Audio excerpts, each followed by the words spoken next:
सिया मांगे अयोध्या राज गौरी पूजन में। सिया मांगे अयोध्या राज गौरी पूजन में।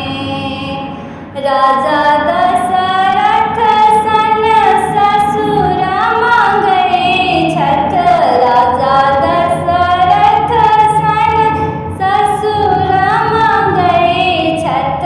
रानी कौशल्या सास गौरी पूजन में। सिया मांगे अयोध्या राज गौरी पूजन में। सिया मांगे अयोध्या राज गौरी पूजन में। रामचंद्र सन स्वामी मांगे छठ। रामचंद्र सन स्वामी मांगे छठ।